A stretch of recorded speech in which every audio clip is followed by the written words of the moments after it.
আপনাদের কাছে আমি আল্লাহর কাছে একটা ভোট নিবার লিখেছি। আল্লাহর কাছে আমাদেরকে একটা ভোট দেন। ভোট দিলে পরে এই ইয়াং জেনারেশন শুনেন, আমাদের সময় আছে অনেক। আমি আগেও কইছি, আমরা যে সময় নির্বাচনের মাঠে লাগছি, আমার চাচারও কইতাম আপনার সময় এই ইতিহাস বদলাই দিব। আর আপনারা একটা আল্লাহর কাছে ভোট দিবেন। আর আমি কথা দিয়ে গেলাম মহিলা ভাইস চেয়ারম্যানের কিন্তু এইরকম বাবা খাস নাই, কিন্তু আমি একটা কথা দিয়ে গেলাম মহিলা ভাইস চেয়ারম্যানের খাসটাই খালি আমি ফেসবুকে দেখাই দেব।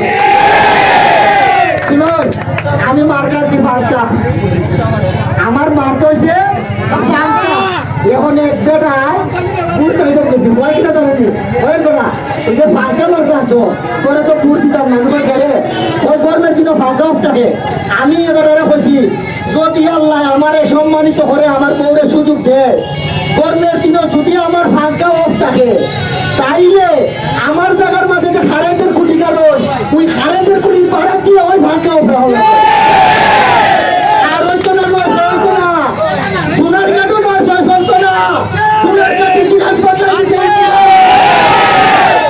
আজকে ব্যারিস্টার সুমন এমপি হওয়ার কারণে কিন্তু মুক্তাই জাহির নিরামিগাঁও বাজারও নির্বাচনের অধিকারী বক্তব্য দিয়েছে, তাইকে উড়ে ইলানে না একটা সুযোগ দেন, ইনশাল্লাহ ইতিহাস বদলাই দিবে। সোনার কাঠের যদি সুযোগ পায়, যদি মাসে 3 লক্ষ টাকা ইনকাম করে সোনার কাঠ টাকা দিতে পারি, যদি ক্ষমতা ভাই ইতিহাস বদলাই দিবে ইনশাল্লাহ। আমি একটা কথা বলি জানিগাঁওবাসী, আবারও বলতেছি আল্লাহর রাস্তা একটা ভোট দিবেন, ইয়াং জেনারেশনে একটা সুযোগ দেন।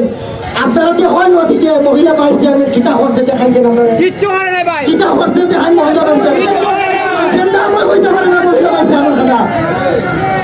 এখন আমি আর কথা বাড়াইতাম না, এই মুহূর্তে আমাদের প্রার্থী মুক্তা আপনাদের সামনে সংক্ষেপে একটি বক্তব্য দিবে। সবাই তার জন্য একটা তালি হোক।